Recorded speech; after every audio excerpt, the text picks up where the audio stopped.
நாகப்பட்டினம் மாவட்டத்தில் உலா நீலாயுதாட்சி அம்மன் கோயிலில் அகமதாபாத் ஏர் இந்தியா விமான விபத்தில் உயிரிழந்தவர்களின் ஆன்மா சாந்தி அடைய வேண்டி 108 நெய் தீபம் ஏற்றி மோட்ச தீப வழிபாடு நடைபெற்றது. இந்த தீப வழிபாடானது மறைந்த கிருஷ்ண சர்மாவின் நினைவாக அவரது குடும்பத்தினர் சார்பில் நடத்தப்பட்டது. மயிலாடுதுறை மாவட்டம் சீர்காழி சாலையில் இருசக்கர வாகனம் மீது லாரி மோதிய விபத்தில் ஹரிபிரகாஷ் என்பவர் நிகழ்விடத்திலே உயிரிழந்த சம்பவம் சோகத்தை ஏற்படுத்தியுள்ளது. இதனைத் தொடர்ந்து தகவலின் பேரில் சம்பவ இடத்திற்கு வந்த மயிலாடுதுறை காவல் நிலைய போலீசார் இறந்தவரின் உடலை கைப்பற்றி பிரேத பரிசோதனைக்காக அரசு மருத்துவமனைக்கு அனுப்பி வைத்த பின்னர் விபத்து குறித்து விசாரணை மேற்கொண்டு வருகின்றனர்.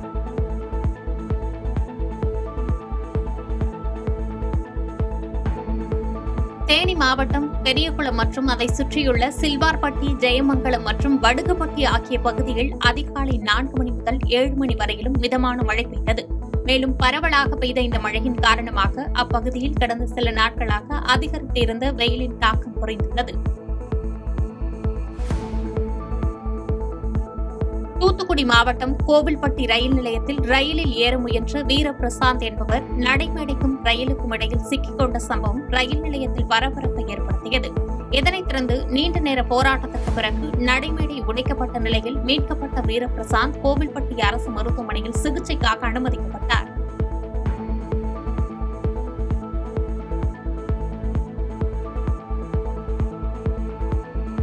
காஞ்சிபுரம் மாவட்டம் ஸ்ரீபெரும்புதூரில் உள்ள பேரறிஞர் அண்ணா அரசு பொது மருத்துவமனையில் மருத்துவ உதவியாளராக பணிபுரியும் இளையராஜா என்பவர் பணியின் போது மது அருந்தும் வீடியோ வெளியாகி சமூக வலைதளத்தில் வைரலாகி வருகிறது.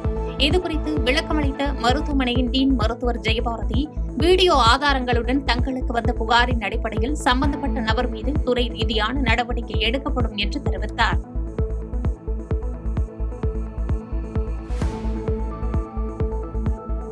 புதுக்கோட்டை மாவட்டம் கந்தர்வக்கோட்டையில் கேரள மாநிலத்தைச் சேர்ந்தவர்கள் வசிக்கக்கூடிய இடத்தில் உள்ள ஆக்கிரமிப்புகளை அகற்ற முயன்றபோது அங்கு வசிக்கக்கூடிய பெண்மணி ஒருவர் தன் மீது மண்ணெண்ணெய் ஊற்றிக்கொண்டு தற்கொலை முயற்சியில் ஈடுபட்டதால் பரபரப்பு ஏற்பட்டது.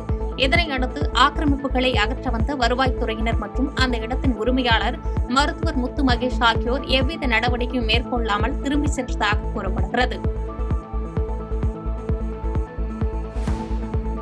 கோவை மாவட்டம் கருமத்தம்பட்டியில் அரசு ஆரம்ப சுகாதார நிலையத்தில் நடைபெற்ற உங்களை தேடி உங்கள் ஊரில் திட்ட நிகழ்ச்சியை மாவட்ட ஆட்சித்தலைவர் பவன்குமார் பார்வையிட்டு ஆய்வு மேற்கொண்டார். இந்த ஆய்வின் போது அங்கு வந்த லட்சுமி என்ற மூதாட்டிக்கு கண்ணில் கண்புரை நோய் இருப்பதை அறிந்து மாவட்ட ஆட்சித்தலைவர் உடனடியாக மூதாட்டிக்கு அறுவை சிகிச்சை செய்ய உத்தரவிட்டு நடவடிக்கை மேற்கொண்டார்.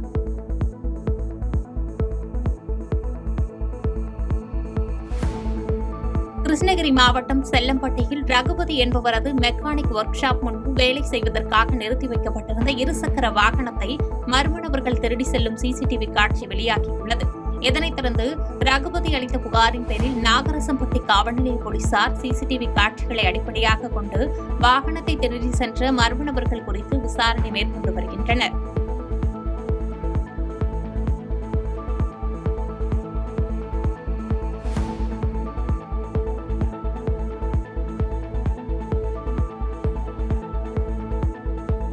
கிருஷ்ணகிரி மாவட்டம் ஒசூர் அருகே மது குடித்துவிட்டு தகராறில் ஈடுபட்ட கணவரை களிகட்டும் கட்டையால் அடித்து கொலை செய்த மனைவி மஞ்சுளா என்பவருக்கு 10 ஆண்டுகள் சிறை தண்டனை விதித்து ஒசூர் கூடுதல் மாவட்ட அமர்வு நீதிமன்றம் உத்தரவிட்டுள்ளது. இதனைத் தொடர்ந்து போலீசார் குற்றவாளி மஞ்சுளாவை கோயம்புத்தூர் மகளிர் சிறையில் அடைக்க அழைத்து சென்றனர். அரியலூர் மாவட்டம் ஜெயங்கொண்டம் அருகே பின்னோக்கி ஓடும் தடகள போட்டியில் 6 படையப்பா என்ற இளைஞர் 13.54 சென்டில் ஓடி உலக சாதனை படைத்துள்ளார். இதனைத் தொடர்ந்து செய்தியாளர்களுக்கு பேட்டியளித்த அவர், அமெரிக்காவில் நடைபெறும் உலக சாம்பியன்ஷிப் போட்டியில் பங்கேற்று இந்தியாவிற்கு பெருமை சேர்ப்பேன் எனவும் இதற்கு தமிழக முதல்வர் மற்றும் விளையாட்டுத்துறை அமைச்சர் நிதியுதவி செய்ய வேண்டும் எனவும் கோரிக்கை விடுத்துள்ளார். நம்மளுக்கு பார்த்தீங்கன்னா வேர்ல்ட் சாம்பியன்ஷிப்கான என்ட்ரி கார்டு கிடைக்கும். அந்த என்ட்ரி கிடைக்கணும் முதல்ல வேர்ல்ட் ரெக்கார்ட் பிரேக் பண்ணணும். இப்போ இந்த ரெக்கார்ட் மட்டும் வேர்ல்டு ரெக்கார்ட் மட்டும் பண்ணியாச்சு. நெக்ஸ்ட்டு கின்னஸ் பண்ணுறதுக்கு வந்து $1000 செலவாகும். இது வந்து அரசு வந்து கவனிச்சுன்னா நம்ம முதலமைச்சர் கவனத்தில் கொண்டு போனீங்கன்னா அவர் மூலியமாக கிடைக்கிற ஃபண்டை வச்சு அந்த ரெக்கார்ட் பிரேக் பண்ணணும்னு நினைக்கிறேன். அடுத்து நீங்கள் என்னோடய விளையாட்டுத்துறை அமைச்சருக்கும் சிஎம்க்கும் நம்ம தமிழ்நாடு முதலமைச்சர்களுக்கும் இந்த செய்தியை வந்து கொண்டு போகணும்னு நினைக்கிறேன். ஏன்னா பல வாட்டி அவர் பார்க்க முயற்சி பண்ணி என்னால் பார்க்க முடியாமல் போயிருக்கு. இந்த செய்தி வந்து அவர் பார்க்குற மாரி சூழ்நிலை ஏற்பட்டுச்சுன்னா கண்டிப்பாக இந்தியாவுக்கு நான் பெருமை சேர்த்து தருவேன். ஏன்னா இந்தியாவில் இது வரைக்கும் யாருமே இந்த ரெக்கார்ட் பண்ணலை.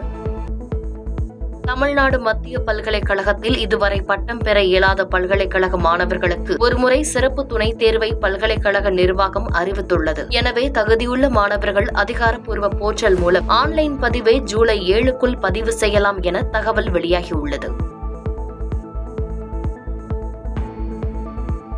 நாமக்கல் மாவட்டம் பள்ளிப்பாளையம் அருகே தனியார் சாய ஆலைகளிலிருந்து சுத்திகரிப்பு செய்யப்படாமல் சாய கழிவு நீர் கால்வாய் வழியே நேரடியாக காவிரி ஆற்றில் கலப்பதால் அப்பகுதி மக்கள் அதிர்ச்சி அடைந்துள்ளனர். இதுகுறித்து மாசு கட்டுப்பாட்டு வாரிய அதிகாரிகள் உரிய நடவடிக்கை எடுக்க வேண்டும் என்று பொதுமக்கள் அரசிடம் கோரிக்கை வைத்துள்ளனர். சாயப்பட்டறைகள் முறையற்ற சாயப்பட்டறைகள் அனுமதியின்றி இயங்கிட்டு இருக்கு.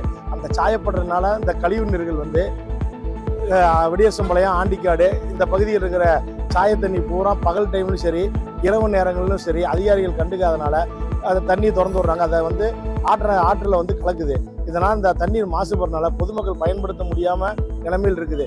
இந்த முறையற்ற சாயப்பட்டறைகளை மாசு கட்டுப்பாட்டு வாரிய அதிகாரிகளோட பல முறை நாங்கள் சொல்லியும் அவங்க இதை கண்டுக்க மாட்டேங்கிறாங்க. காசை வாங்கிட்டு அதை திறந்து விடுறாங்க. இரவு நேரங்களில் அதிகமாக திறந்து விடுறாங்க. மாசு கட்டுப்பாட்டு அதிகாரிகள் யாரும் ஆய்வு செய்யறதில்ல, நைட்டில் பிடிக்கிறதில்ல. மாவட்ட ஆட்சித்தலைவர்கிட்ட பல முறை நாங்கள் இதை சொல்லிட்டோம். இப்போ மாவட்ட ஆட்சியாளரையும் மாற்றிட்டாங்க. இதனால் பொதுமக்களுக்கு மிகப்பெரிய பாதிப்பு ஏற்படுது. அதை முறையாக அதை தடுக்கணுங்கிறது தான் எங்களுடைய எண்ணம். ஏன்னா பொதுமக்கள் இதனால் பயங்கரமாக பாதிக்கிற குழந்தைங்கள்லாம் தண்ணி குடிக்க முடியல. சாயப்பட்டறை முறையாக அதிகாரிகள் உடனடியாக ஆய்வு செய்யணும். பகல் டைம்லையும் இரவு நேரங்கள்லையும் ஒரு ஸ்கோடு மாதிரி போட்டு ஆய்வு பண்ணால் தான் அந்த தண்ணி கலக்காமல் இருக்கும். ஆனால் இந்த யாரும் பண்ணாதனால தண்ணியை எல்லா நேரங்களும் திறந்து விட ஆரம்பிச்சாங்க. இரவு நேரங்களில் திறந்து விட்டுருந்தாங்க, இப்போ பகல் நேரம் திறந்து விடுறாங்க. கடலூர் மாவட்டம் திட்டக்குடி வருவாய் வட்டத்தில் உங்களை தேடி உங்கள் ஊரில் திட்டத்தில் மாவட்ட ஆட்சியர் CB ஆதித்ய செந்தில்குமார் தலைமையில் வெண்கரும்பூர், இறையூர் உள்ளிட்ட பல பகுதிகளில் கள ஆய்வு மேற்கொண்டார். இதனைத் தொடர்ந்து திட்டக்குடி அரசு ஆண்கள் மேல்நிலைப்பள்ளி வளாகத்தில் தாட்கோ மூலம் சுமார் 6.80 கோடி மதிப்பீட்டில் கட்டப்பட்டு வரும் அரசு ஆதி திராவிடர் நல மாணவர் விடுதியின் கட்டுமான பணி நடைபெறுவதையும் ஆய்வு செய்தார். மதுரை மாவட்டம் உசிலம்பட்டியில் கலைஞர் பிறந்தநாள் விழா மற்றும் திமுக அரசின் 4 ஆண்டு சாதனை விளக்க தெருமுனை பிரச்சார பொதுக்கூட்டம் நடைபெற்றது. தொடர்ந்து இந்த நிகழ்ச்சியில் பேசிய நகர செயலாளர் SOR தங்கபாண்டியன், நடிகர் அஜித்குமார் நடிகராயிருந்து பலருக்கு உதவி செய்துள்ளதாகவும், ஆனால் விஜய் நடிகராக இருந்து யாருக்கு என்ன செய்தார் என்பது தெரிவிக்க வேண்டும் எனவும் தெரிவித்தார். அஜித்குமார் நடிகர் அஜித் அவர்கள் வெளியவே தெரியாம பல ஏழைகளுக்கு, கஷ்டப்படுறவங்களுக்கு, படிக்கிறவங்களுக்கு பல உதவிகள் செஞ்ச அல்டிமேட் சார் அஜித்குமார். நான் எதற்காக சொல்கிறேன் என்று சொன்னால், ஒரு நடிகராக இருக்கும் போது இவர்களெல்லாம் மக்களுக்கு நன்மை செய்தவர்கள். அதை யாராலும் மறைக்க முடியாது. நடிகர் விஜய் அவர்களே, நீ நடிகராக இருக்கும் போது யாருக்கு என்ன செஞ்ச? யாருக்காவது உதவி செஞ்சிருக்கியா? எம்ஜிஆர் போன்று உதவி செய்திருக்கிறியா? விஜயகாந்த் போன்று நாட்டு மக்களுக்கு உதவி பண்ணிருக்கியா? நடிகர் சூர்யா போன்று மக்களுக்கு உதவி செஞ்சிருக்கியா? அல்டிமேட் சார் அஜித்குமாரை போன்று யாருக்காவது உதவி செஞ்சிருக்கியா? ஆனா இன்னைக்கு நீ நான் கட்சியை பிடிச்சிருவேன், நான் கட்சி அமைச்சிருக்கேன், நான் மக்களை காப்பாற்றும் என்று சொல்கிறார் சொன்னால் யாரை ஏமாற்றுவதற்காக நீ கட்சி ஆரம்பித்திருக்கிறார்? கள்ளக்குறிச்சி மாவட்டம் சங்கராபுரம் அருகே வெறிநாய் கடித்ததில் 5 ஆடுகள் உயிரிழந்த சம்பவம் அப்பகுதியில் அதிர்ச்சியை ஏற்படுத்தியுள்ளது. மேலும் வெறிநாய்கள் தொல்லை நாளுக்கு நாள் அதிகரித்து உள்ளதால் தெருநாய்களை பிடிக்க மாவட்ட நிர்வாகம் உரிய நடவடிக்கை எடுக்க வேண்டும் என விவசாயிகள் மற்றும் பொதுமக்கள் கோரிக்கை விடுத்தனர். கன்னியாகுமரி மாவட்டம் நாகர்கோவிலில் ரெனால்ட் சர்வீஸ் சென்டரில் ஏற்பட்ட தீயினால் 12 கார்கள் மற்றும் ஏராளமான பொருட்கள் எரிந்து சேதமாகிய சம்பவம் அப்பகுதியில் பரபரப்பை ஏற்படுத்தியது. தகவல் அறிந்து சம்பவ இடத்திற்கு வந்த தீயணைப்புத் துறையினர் மற்றும் காவல்துறையினர் தீயினை கட்டுப்படுத்திய நிலையில் விபத்து தொடர்பாக வழக்கு பதிவு செய்து விசாரணை மேற்கொண்டு வருகின்றனர். நீலகிரி மாவட்டம் உதகையில் அரசு பள்ளி மாணவர்கள் பள்ளிக்கு செல்லும் நடைபாதையில் குப்பை மற்றும் கழிவுகள் கொட்டுவதால் சுகாதாரம் இல்லாமல் காணப்படுவதாக அப்பகுதி மக்கள் குற்றம் சாட்டியுள்ளனர். இதுகுறித்து நகராட்சி நிர்வாகம் உரிய நடவடிக்கை எடுக்க வேண்டும் என அப்பகுதி மக்கள் கோரிக்கை விடுத்தனர்.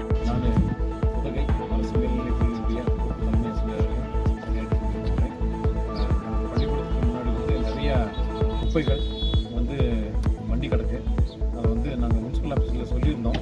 பட் அவங்க சரியான பிடிக்காததுக்கு நடவடிக்கை எடுக்கல. எனவே இந்த மாணவர்கள் அதே போல் முனிசிபல் ஆஃபீஸுக்கு வந்து நம்ம பப்ளிக் பீப்புள் நிறைய பேர் வந்து மேலே போயிட்டுருக்காங்க.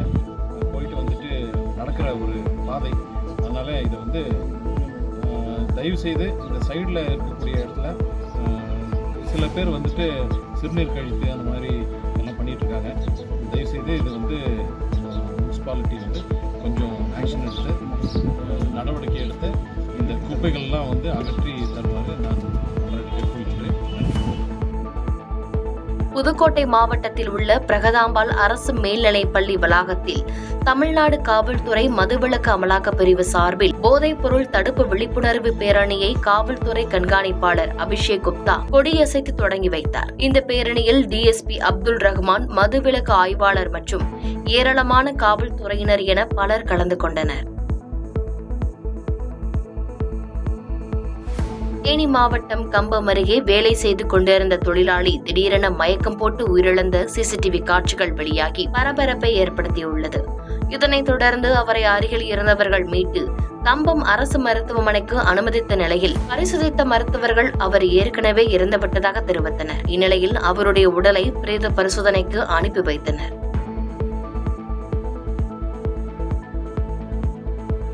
கள்ளக்குறிச்சி மாவட்டம் உளுந்தூர்பேட்டை அடுத்த பாதூர் கிராமத்தில் உள்ள ஸ்ரீ பிருத்திங்கரா தேவி கோவிலில் ஆனி மாத சர்வ அமாவாசையை முன்னிட்டு நடைபெற்ற மிளகாய் யாகத்தில் ஏராளமான பக்தர்கள் கலந்து கொண்டனர்.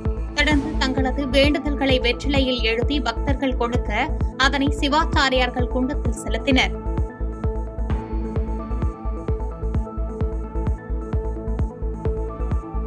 முதலமைச்சரின் சாதனை திட்டங்களால் வரும் 2026 தேர்தலில் சேலம் மேற்கு தொகுதியில் திமுக அமோக வெற்றி பெறும் என்று சேலம் மத்திய மாவட்ட இளைஞரணி அமைப்பாளர் அருண் பிரசன்னா தெரிவித்துள்ளார். சேலம் மாவட்டம் ஓமலூர் மேற்கு ஒன்றிய திமுக சார்பில் நடைபெற்ற தமிழக அரசின் 4 ஆண்டு சாதனை விளக்க பொதுக்கூட்டத்தில் அவர் இவ்வாறு பேசினார். செங்கல்பட்டு மாவட்டம் ஆலப்பாக்கம் பகுதியில் ஜெகதீஷ் என்பவருக்கு சொந்தமான இருசக்கர வாகனங்கள் பழுதுபார்க்கும் கடையில் மர்ம நபர்கள் தீ வைத்த சம்பவம் பரபரப்பை ஏற்படுத்தியுள்ளது.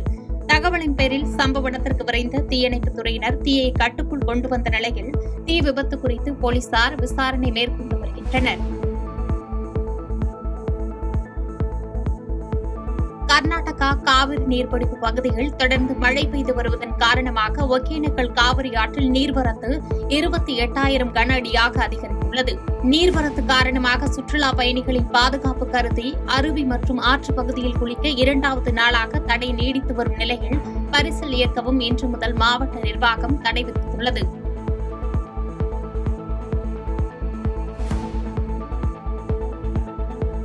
கிருஷ்ணகிரி மாவட்டம் ஒசூர் அருகே தொடர்ந்து 3வது நாட்களாக விளைநிலங்களில் காட்டு யானைகள் சுற்றித் திரிவதால் பொதுமக்கள் அச்சமடைந்துள்ளனர்.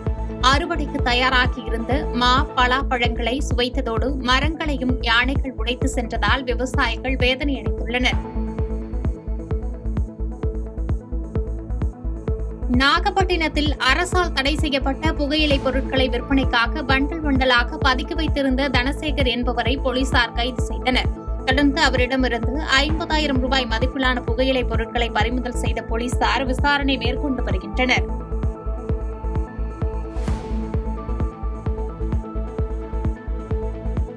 நாகை மாவட்ட வேலைவாய்ப்பு மற்றும் தொழில்நெறி வழிகாட்டும் மையத்தில் சிறிய அளவிலான தனியார் துறை வேலைவாய்ப்பு முகாம் ஜூன் 27ஆம் தேதி நடைபெறும் என்று மாவட்ட ஆட்சித்தலைவர் ஆகாஷ் தெரிவித்துள்ளார். இம்முகாமில் 40க்கும் மேற்பட்ட தனியார் வேலைவாய்ப்பு நிறுவனங்கள் பயன்பெற்று வேலை தேடும் நபர்கள் தேர்வு செய்ய உள்ளதாகவும் அவர் தெரிவித்தார். கரூர் மாவட்டம் மதுவிலக்கு அமலாக்கத்துறை மற்றும் மாவட்ட காவல்துறை சார்பில் சர்வதேச போதைப்பொருள் ஒழிப்பு விழிப்புணர்வு பேரணியை மாவட்ட ஆட்சித்தலைவர் தங்கவேல் தொடங்கி வைத்தார். இந்த பேரணியில் 200க்கும் மேற்பட்ட மாணவ மாணவிகள் கலந்து கொண்டு போதைப் பொருளுக்கு எதிரான விழிப்புணர்வு பதாகைகளை ஏந்திச் சென்றனர்.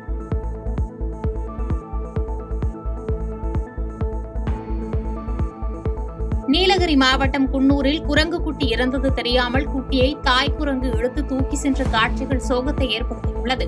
இதை கண்ட வியாபாரிகள் இறந்த குரங்கு குட்டியை மீட்க முயற்சித்த நிலையில் தாய் குரங்கு தூக்கிக் கொண்டே சென்றது.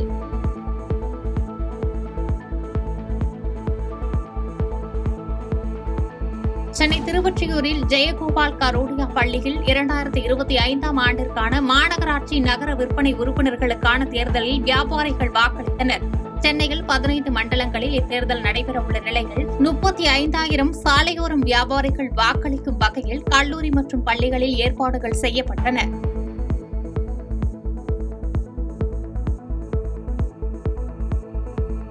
சென்னை ஆர்கே நகர் பகுதியில் புதிய குடிநீர் குழாய்கள் மற்றும் கழிவுநீர் குழாய்கள் அமைக்கும் பணிகளை சட்டமன்ற உறுப்பினர் ஜே எபினேசர் பூமி பூஜை செய்து தொடங்கி வைத்தார். இதில் திமுக நிர்வாகிகள் உட்பட அப்பகுதி பொதுமக்கள் என பலர் கலந்து கொண்டனர்.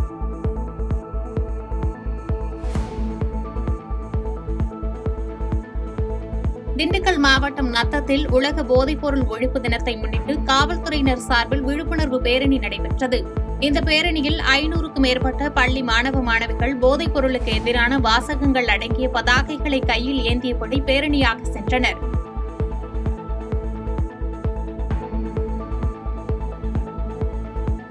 தேனி மாவட்டம் கம்பம் நகரில் உலக போதைப்பொருள் தடுப்பு விழிப்புணர்வு தினத்தை முன்னிட்டு நடைபெற்ற பேரணியை திமுக நாடாளுமன்ற உறுப்பினர் தங்க தமிழ்ச்செல்வன் கொடியசைத்து துவக்கி வைத்தார்.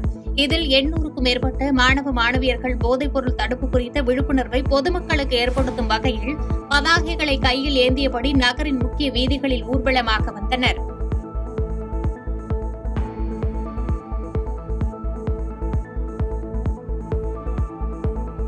பெரம்பலூரில் மதுவிலக்கு அமலாக்க பிரிவு காவல்துறை சார்பில் போதைப் பொருட்கள் ஒழிப்பு மற்றும் கள்ளச்சாராயத்திற்கு எதிரான விழிப்புணர்வு பேரணி நடைபெற்றது.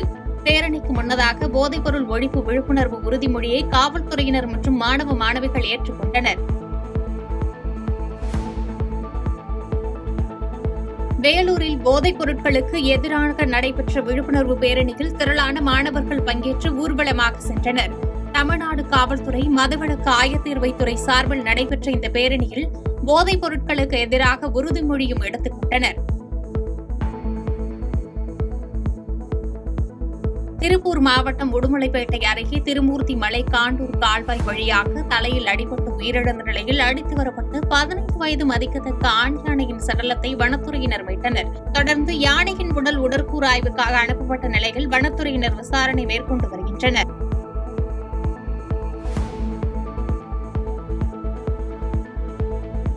புதுக்கோட்டை மாவட்டம் பொன்னமராவதி வளம்புரி வடுகநாதன் அரசு மேல்நிலைப் பள்ளியில் காவல்துறை சார்பாக போதைப்பொருள் ஒழிப்பு விழிப்புணர்வு முகாம் நடைபெற்றது.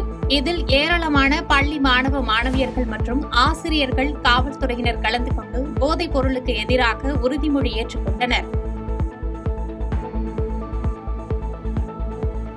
சென்னை திருவொற்றியூரில் அரசு உதவி பெறும் பள்ளியில் ஏசி சரி செய்யும் பணியின் போது தனது மகன் விக்னேஷ் உயிரிழந்த விவகாரத்தில் சந்தேகம் இருப்பதாக கூறி அவரது தாயார் காவல் நிலையத்தில் புகார் அளித்துள்ளார். ஏசி மாற்றும் பணிக்காக உதவியாக சென்ற 17 வயது சிறுவன் விக்னேஷ் உயிரிழந்த சம்பவம் தொடர்பாக காவல்துறையினர் வழக்கு பதிவு செய்து விசாரணை மேற்கொண்டு வரும் நிலையில் அவர் தாயார் சந்தேகம் தெரிவித்திருக்கும் சம்பவம் பரபரப்பை ஏற்படுத்தியுள்ளது. கள்ளக்குறிச்சியில் உள்ள தனியார் மண்டபத்தில் தமிழ்நாடு டாஸ்மாக் விற்பனையாளர் நலசங்கத்தின் மாநில செயற்குழு கூட்டம் தமிழ்நாடு டாஸ்மாக் விற்பனையாளர்கள் நலசங்கத்தின் மாநில சிறப்பு தலைவர் பாரதி தலைமையில் நடைபெற்றது. இதனைத் தொடர்ந்து செய்தியாளர்களிடம் பேசிய அவர், வரும் ஜூலை 9ஆம் தேதி சட்டப்பேரவை முன்பு தமிழ்நாடு டாஸ்மாக் விற்பனையாளர் நலசங்கம் சார்பில் தர்ணா போராட்டம் நடைபெறப் போவதாகவும் தெரிவித்தார். வருகின்ற ஜூலை 9 அன்று அகில இந்திய பொதுவேலை நிறுத்த நாளிலே பொதுவேலை நிறுத்த போராட்டத்திலே கலந்து கொள்வதென்றும், சமீபத்திலே ஏப்ரல் மாதம் சட்டப்பேரவையிலே அறிவித்த டாஸ்மாக் ஊழியர்களுக்கு அறிவித்த 2000 ரூபாய் சம்பள உயர்வை ஏப்ரல் மாதம் மே மாதம் வழங்கவில்லை. அதை முன்னிறுத்தியும் பணியில் இல்லாமல் 6 மாதங்களுக்கு மேல் பணி இல்லாமல் பிழைப்பூதியம் வழங்குவதில்லை, பணியும் அளிப்பதில்லை. அது மட்டுமல்லாமல் தேர்தல் வாக்குறுதி எண் 153 படி 10 ஆண்டுகள் பணிபுரிந்தால் அவர்களை பணி நிரந்தரப்படுத்த வேண்டும் என்ற கோரிக்கையை தற்போது வரை நிறைவேற்றவில்லை.